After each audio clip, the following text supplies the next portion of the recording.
Prey is the crowning achievement of Arkane Studios. Feels like it's the game that Arkane was building towards all these years. It's the best executed immersive sim of the 2010s. Prey is all but System Shock 3 in name, and seeing how System Shock 3 is turning out, it might as well be. Forget Bioshock being the spiritual successor to System Shock. Prey 2017 is the true spiritual successor. The next Bioshock title better take a lot of cues from Prey if they want to keep up. Deathloop, the upcoming Arkane title, has a lot to live up to after Prey. It looks to have learned a lot from the Mooncrash DLC and created a full game around some of these ideas. In Arkane without Raphael Colantonio, the co-founder of Arkane and director of Prey, have big shoes to fill, where he ventures off to create Weird West. Prey is a game all about choice, and exemplifies this better than any game that I've played in years. The industry needs more titles like Prey. I'm curious if we'll ever get to see a game like this on this scale with this budget again. Now that Arkane is under the Microsoft umbrella with their recent purchase of Bethesda, I'm hoping we will. I'm giving you unmatched choice in how you want to tackle your objectives, to putting together the pieces of what went on in Talos 1 with incredible world building, turning to a dungeon-style layout like Arx Fatalis as opposed to mission-by-mission design. Prey is the best modern iteration of the immersive sim design philosophy that emerged from titles like Ultima Underworld and System Shock. So how did we end up here? How did the Prey IP end up in the hands of Arkane, and what happened to the cancelled Prey 2? Prey IP stretches back to 1995, when 3D Realms was working on the title. Fast forward to 2001, and many iterations later, 3D Realms commissioned Human Head Studios to finish the game, which saw release in 2006. The game sold well, reviewed well, and has a devoted audience. I've never played the original Prey, although maybe that's for a future video. Prey 2 was announced later in 2006. In 2009, ZeniMax, parent company Bethesda, acquired the rights to the Prey IP, shortly after its acquisition of id Software. This is where things get a little muddy.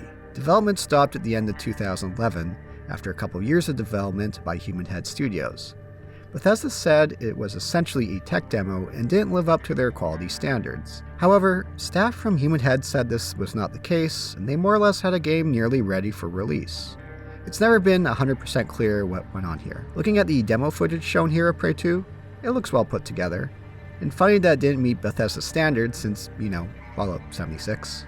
So how did Arkane end up with the name Prey for the game? Coming from director Raphael Colantonio, first of all, it's hard to find a name for a game. It's a good name, sounds good. I think the association that people have about Prey is it's about aliens on a space station. It's a first-person game. As we started the project, the name was available and the connections were easy to be made. We just thought, okay, makes sense, so there we go. Arkane had a few ideas in mind when pitching the project. One pitch had a man waking up in 2072 Bangkok believing he was a hitman, accompanied by a young robot girl he developed AI for, known as Danielle S. He's been reliving the same day over and over, and one time discovers he's been inside an advanced industrial complex. Another pitch had a man in an abandoned city with a 1950s retro future look, jumping back and forth between this area and an alien ship. Another pitch that was more akin to what we got with the final game of Prey was with an AI named Danielle Show guiding us. Danielle herself would appear in the release game, although in a different capacity. It should be noted that Danielle Show is an anagram for Shodan. Pitch number 4 was on an island, as they were using the Crytek engine. This kind of environment is Crytek's specialty. There would be a military complex deep underground working on AI based on technology recovered from a crashed alien ship. The third pitch was closest to what we ended up getting, although all these pitches had some of these same foundations and elements that carried on to the final game. Arkane went back to the dungeon layout like Arx Fatalis, Talos 1 essentially being a dungeon space with interconnected levels. So let's take a look at how this game begins. It's hard to say something new about the intro to Prey. There's plenty of content on YouTube and written articles on the brilliance of Prey's introduction. For a quick overview, we gotta choose between a man or a woman version of our main character, Morgan Yu. For my playthrough, I picked male Morgan and played on normal mode. We wake up to Alex, our brother, notifying us that a helicopter is coming to pick us up to do some tests at TranStar. We have this incredible bit on the helicopter overlooking San Francisco. 78 degrees, clear skies all the way.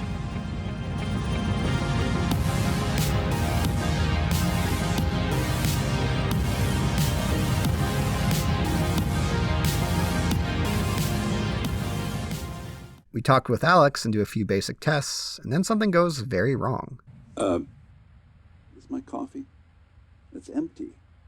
Oh my god! It's burning! It's burning!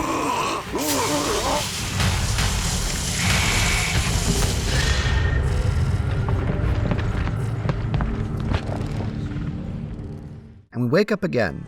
Same day, back in our apartment. But something is off.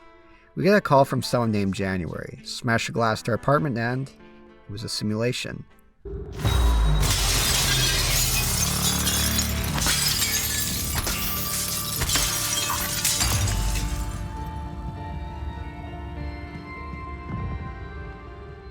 So now we have all these questions running through our head. Who is January? Where am I? What's been going on?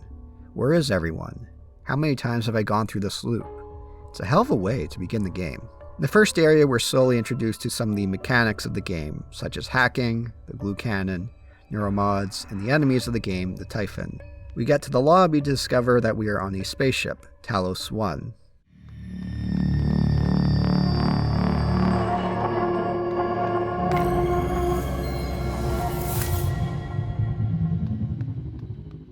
Once we get to our office, we get a bit more indication of what's going on here, and this is where the game really begins to open up.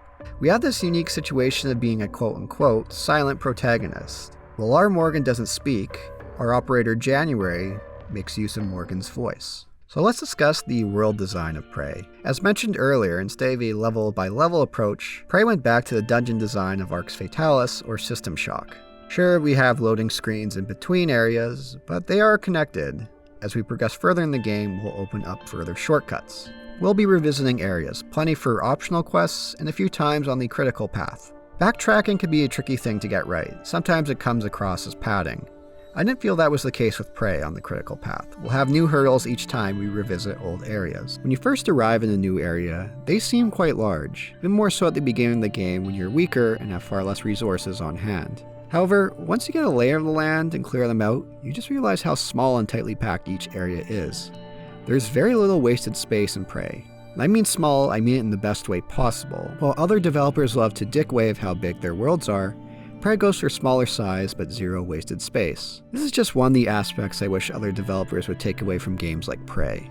Each area on Talos 1 has a purpose, a backstory, a feeling. Research areas, crew quarters. The ship is laid out in a way that makes logical sense and not just quote-unquote video game logic. In this alternate history, Kennedy survives his assassination attempt. Talos 1 is built in the 1960s to do research on unknown species of the Typhon, and went for a neo-deco look. In a way, it has a style that does invoke some moods and imagery of Bioshock, but not just being Bioshock in space, having its own mood, its own feel and style. The game has a distinctly Arkane feel and look, especially in the character models. The further we go to the bottom, to the power plant or life support, the more brutalist designs of the Soviet bloc begin to emerge. However, we are now in the 2030s, and the ship was purchased by Transtar, a private corporation, and takes more of a Art Deco design to their touches. The team thought along the lines of what would happen if companies like Google or SpaceX built a space station and ran with that idea. So what we end up is a bit of a weird mishmash, having once been government-owned and now privately owned. This is a corporate research facility. It doesn't make sense to have rocket launchers lying around here,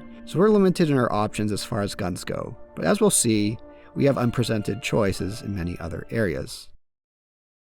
As we are in the space station, Prey will have us going into space. Prey manages to make going out into space an engrossing experience that doesn't run its course. While it can get annoying to navigate some of the tighter quarters due to the controls, there's plenty of open room for us to navigate with lots of optional things for us to do. As well, it doesn't feel like a slog to get around.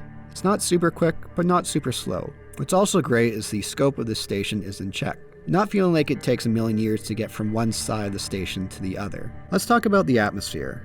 Prey nails the feeling of titles like System Shock before it, ending up in a derelict spaceship, at least in the beginning, trying to piece together what's been going on. The music, the sound cues that play during certain moments, really help set the mood. This was composed by Mick Gordon, well known for his work on the recent Doom games. Great to see him here in a different mood and style. I know he's doing Atomic Heart as well. I look forward to seeing how that turns out. Early on, there's much more emphasis on survival. We're outnumbered, we're outgunned, our skill set is fairly limited. There are no other humans around.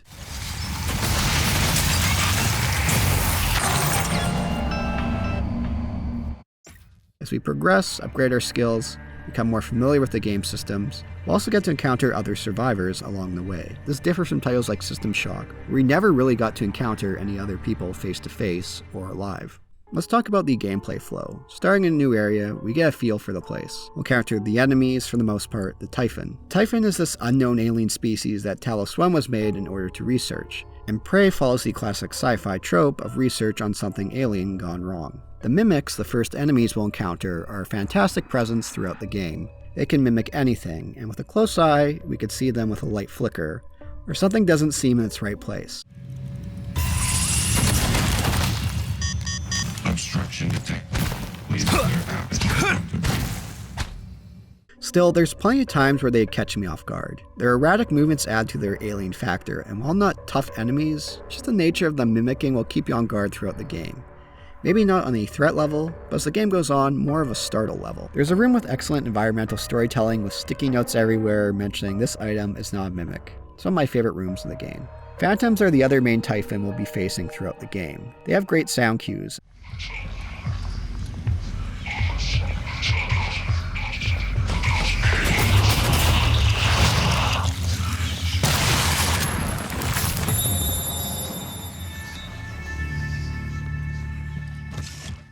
Early on, they're going to wipe the floor with you if you're not careful, and will take up a fair amount of resources to take down. However, as the game goes on and we upgrade our skills, we can make short work of them. I was a big fan of using Psycho Shock to disable most of their attacks and blast them in the face with a shotgun. To upgrade our skills, we'll pick up neuromods along the way. They serve as the game equivalent of experience points. We'll find them by completing quests and exploring. For combat focus, we'll have upgradable skills like damage, stealth, backstabs, upgrading our weapons further. However, where the game gets really interesting is the Typhon neuromods, which allows us to use the abilities that the Typhons use against us.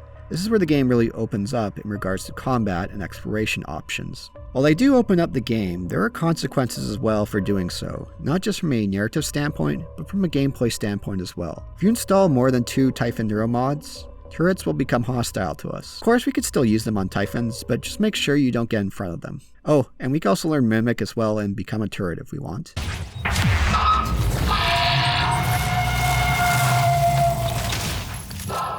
Taking Typhon mods will make both combat and exploration easier as we have more options on hand. But with some creativity and working with constraints, we could still make our way through combat areas and exploration with no problem. In a way, think of this like an offshoot of the Chaos system in Dishonored. There are consequences of taking abilities from our enemies. One of the other consequences of upgrading our Typhon neuromods are the appearance of the large Typhon, the Nightmare. These enemies will appear throughout the game, but with greater frequency if you have more Typhon neuromods. In a way, they remind me of Nemesis from Resident Evil 3. Having the choice to hide or kill them, in an optional quest, you can remove them altogether. I remember my first encounter being completely unprepared for them and hiding as a mimic, waiting for that timer to run out.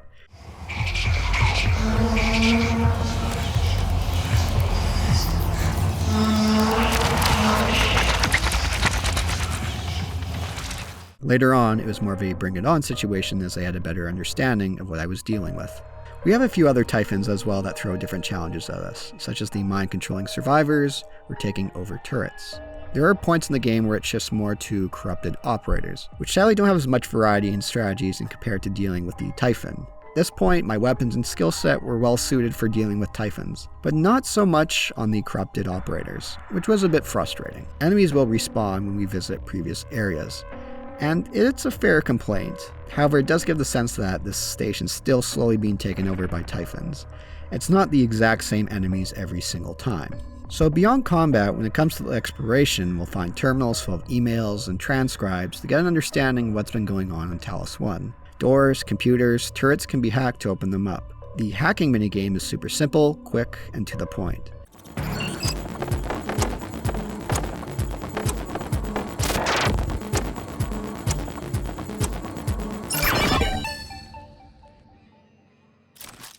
That said, I found myself using hack a lot less in this game compared to other similar titles.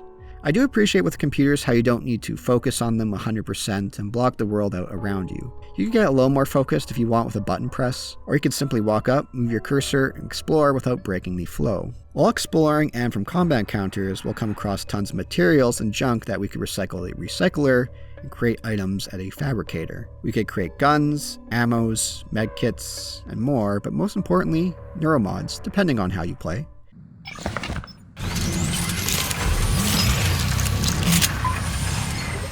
One issue I have with Prey is just how much junk there is all around to pick up. A lot of it does feel like busy work. The game reduced the amount of junk we could pick up and reduced how many materials we need to fabricate items. The game would be better off. Or they could have made a trade-off. Perhaps we could collect everything, but this left fewer supplies for other survivors, which could lead to increased deaths. Or if we did leave more supplies, some areas wouldn't have as many enemies as survivors had materials at their disposal to make use of. So now let's take a look at some of the choices we can make and how these systems in Prey interact with one another. What I love about Prey is how much choice is available and how much it respects your decisions. Take a look at something simple, entering a locked room. Well, if you have the key card, you can make use of that, or if you found the code lying around, maybe you have the ability to hack it. You could use the bolt caster from a different perspective to hit the switch to open the door, or using that same approach with a bolt caster on a computer to unlock the door. Or you could use mimic matter to turn to a cup and roll through the window opening to get inside.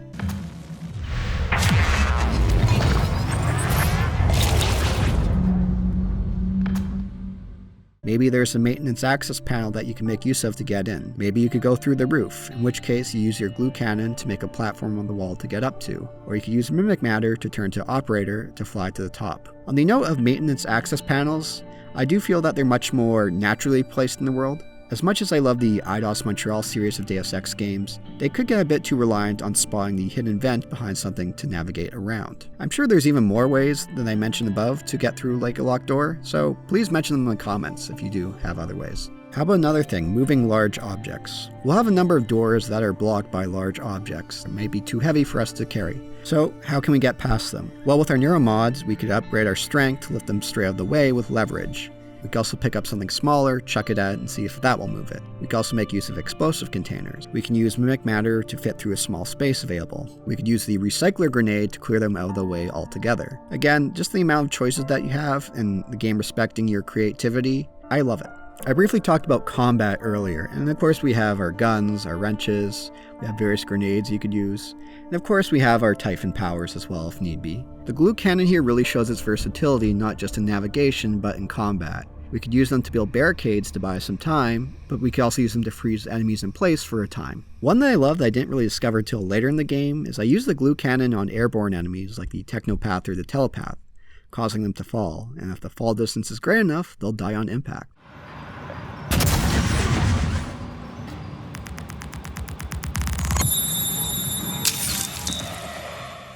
I didn't intend for this to happen, but once it happened, it was such an obvious thing.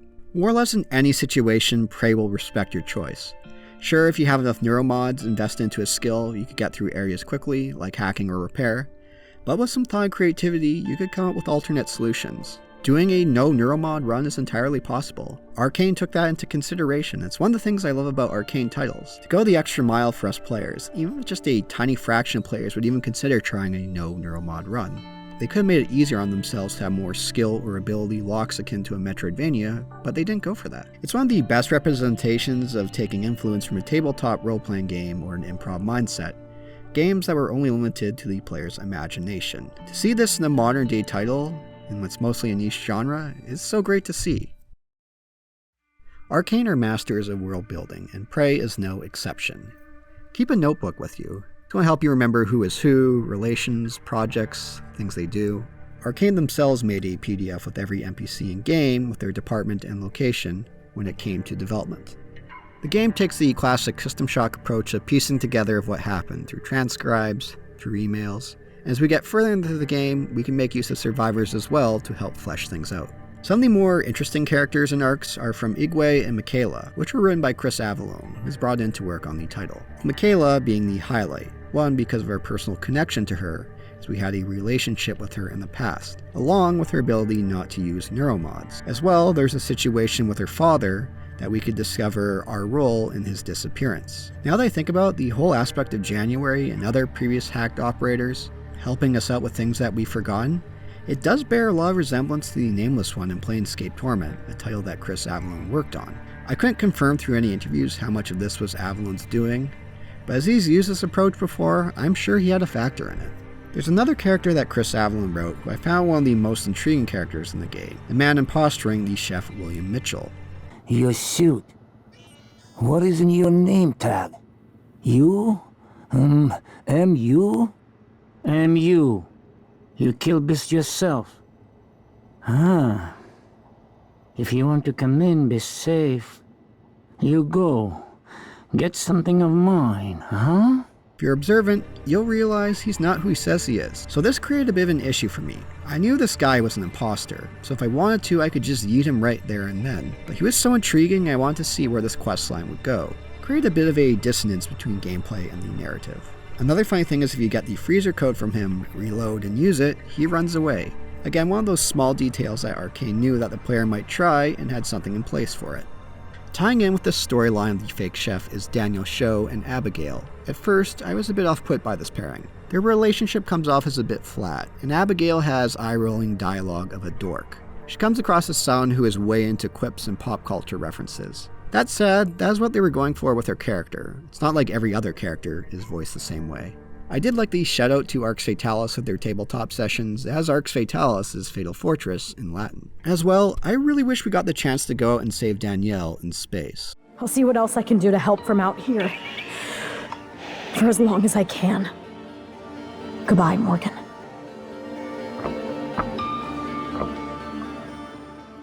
In the end, the questline of the fake chef is a bit of an anticlimax finding him in one of the escape pods. He was such an interesting character that I wish there was a better final showdown with him. There are some themes and ideas that the game brings up in transcribes, in emails, and side quests. Could have brought them up more in the critical path. How neuromods are created is brought up in the main path, but there are other aspects like how neuromods could lead to classism issues, those who didn't have the ability to use neuromods like Michaela. The game had plenty of time to address more of these along the critical path, but doesn't. At the beginning of the game, it's a fantastic intro that builds up a lot of these questions, and we get to piece things together with the world around us, the emails, the transcribes, the environment. The main quest then kind of stalls a bit, having us go from place to place with roadblock to roadblock. In a way, it could have used a lot more cues from titles like Bioshock. Bioshock, we'd have our goal to get to Ryan, but we'd have a lot of roadblocks in our way. Along this way, we delve more into the themes and ideas of Rapture along the critical path. I do understand that Arkane wanted to give that player choice in how much they want to dig into the world of Prey, but I did wish they put a bit more on the critical path for us not to miss, because there's a lot of interesting things here they could have explored more into. Another note is once we finally catch up with Alex face to face, the plot takes a big rush to get to its conclusion. Alex himself does create a bit of an issue with the game's plot. We have the option to kill him once we meet him face to face at the end of the game. All I ask is you hear me out first. The team obviously didn't want to have this option until later on, so he stays hidden in the meantime. At the very least, we could have talked to him behind some glass that we couldn't break. Sure, it'd feel a bit cheap, but there would be more of an impact of talking with him face to face instead of just incoming messages.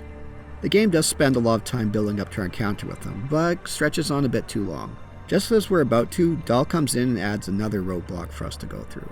On the note of Dahl, I think he should have been introduced sooner into story to create a better sense of urgency. The middle portion would have had a lot more at stake had he been introduced sooner into the fold.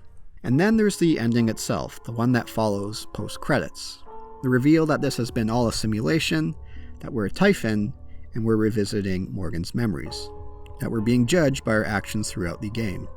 It's an interesting idea, and a very risky one. Could have gone a lot worse than it did, but also could have gone better. One thing that popped into mind right away. We went through the game killing all the other survivors, which you can totally do, when they pull the plug on the simulations early and try another Typhon. Granted, they might use it to collect data for the next attempt. There are a number of hints throughout the game of this being a simulation, such as the visions we see. Nothing that interferes with memory formation. I think if this revelation happened a bit earlier than post-credits, the game would have been better off for it. What if the revelation that we had been a Typhon happened just prior of meeting Alex face to face? This would give more time for things to soak in. There's one transcribe mentioning Project Cobalt, where the idea of injecting some humanity into the Typhon is brought up. Neuromods can already adapt Typhon material to the human mind. There's no reason in principle the reverse wouldn't work. Say you managed to insert human neurons into a Typhon. How will you know it was successful? The new neural structures would need to mature over a series of actual experiences. Or simulated ones. What? Simulate the experiences. Calvino. He has... Right, okay, look, it's fascinating, but let's focus on what we know is working. I don't want anyone devoting resources to this. Unless I missed something and checking the wiki, I don't think I did. This isn't mentioned elsewhere besides the ending. I think having this more in place would have made for a better story, and it's a really interesting theme to explore that the game doesn't really delve into, side quests or not. This is a tricky balance that I have to admit, because you have so much choice, but due to the medium's limitations, it's hard to create a narrative that works in a tight and concise manner. I do really enjoy the plot behind Prey, a lot of the great ideas and themes, all great stuff. I just wish they used more of the time to delve more into these ideas along the critical path. On an interview talking about his time on Prey, Chris Avellone did mention that this was not the original ending they had in mind, as this one came later in development. What that original ending was, he didn't mention. When he was in a meeting with Raphael Colantonio, he mentioned that no matter what, be careful about giving an ending that must be carried forward either by us or anyone else who inherits the sequel. So now let's move away from the base game and talk about the DLC Mooncrash. We're gonna shake things up, like old times. One thing that I enjoy about DLCs is it gives the team some chances to experiment with different ideas that wouldn't fit into the main game. Mooncrash is one of those DLCs. Like the base game, Mooncrash does offer us plenty of choices, but with a twist. Mooncrash pulls in game mechanics from roguelikes. The layout is the same, each realm will have different enemies, weapons, and objectives. We have 5 different characters to unlock, who have their own unique skill trees and abilities. As a result, these limitations got me to think differently than the base game, try out different strategies as a result. We also have the option at the beginning of each character's run to spend points to buy some additional equipment to start out with. Like the base game, Mooncrash has fantastic level design, although due to the roguelike design, are a bit more flexible and less dense than the main game. There are some kinks to this formula. Adding roguelike design elements into immersive sim doesn't quite land the mark, as the foundation of what they're working off of, everything is placed where it is for a reason, so to have something with randomization does throw things off a bit. As a result, Steam reviews sit at mostly positive, so there are a number of individuals who didn't like what they were going for here. I don't see myself returning to it over and over, but I did enjoy my time with it and respect the kind of experimentation and risk-taking that they were doing here. Since playing this DLC, I do have a greater level of anticipation for Deathloop, as I could see Arkane has pulled aspects of this DLC and placed them into Deathloop. So now that we've covered the base game and DLC, let's talk more about the game at large from a marketing standpoint and the future of Arkane. While Prey did okay sales-wise, it didn't hit the sales number that Bethesda was looking for. I've seen it mentioned over and over again, but the game would have been far better off had it been named something like Neuroshock or Psychoshock. This shows a much closer tie to the Bio and System Shock titles, which the games pull from. Granted, this is hindsight being 2020. As Raphael Colantonio mentioned, naming a game is extremely hard. The Prey name was available, and they saw the similarities, so they went with it. Prey marks the end of an era for Arkane. Raphael Colantonio left shortly afterwards, feeling creatively stifled in the AAA space, now working on a game at a much smaller scale, Weird West. Arkane does have Deathloop coming out later this year, which looks to be, from what I've seen, a mixture of Dishonored and some of the design elements of the Mooncrash DLC. There are some unannounced projects that they're working on, and now they're also under the Microsoft umbrella. So, will we ever get to see a game like Prey on this scale and scope again? Will Arkane get another shot at a title like Prey? Maybe a Prey 2? There's Bioshock 4 on the horizon, which I'd love to see take a lot of cues from Prey. Bioshock, especially the second game, has a solid foundation of combat. I'd love to see the next title pull heavily from Prey in regards to player choice for getting around and world design. Although, in some job descriptions, it does look to be more open world design, so who knows. If Square Enix had any sense, they let Eidos Montreal continue with their Deus Ex line of games. But I don't have any faith in that happening. There's a System Shock remake coming out later this year that looks very faithful to the original. I am curious to see how much of the scope of it changes. And System Shock 3, well, if it's anything less of a trash fire, I'll be surprised. Hell, I'll be surprised if it comes out whatsoever. Atomic Heart looks promising, and also features Mick Gordon on the soundtrack, although the game does seem to have a bit of a troubled development. It's something I talked about in previous videos, but this immersive sim design philosophy, it's going to come more from the indies. There's plenty of promising titles on the horizon. I just hope that we get to see a title like Prey again in the future. One in a large scale and budget that gives players incredible levels of choices and decisions in how they want to play the game. Maybe that will come from Arkane, maybe it'll be Prey 2, maybe it'll come from elsewhere. But for now, Prey marks the pinnacle of Arkane in their approach and design philosophy. It's a game that I really hope others will look to for inspiration for game design. It's an extension of that design philosophy that emerged in titles like Ultima Underworld and System Shock, and one that the industry pulls from in time to time, but how Prey tackles it is one I'd love to see from others. Thanks for watching, hope you enjoyed the video.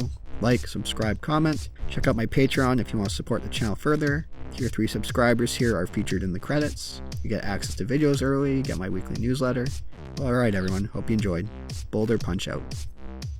So fast, sailing ships.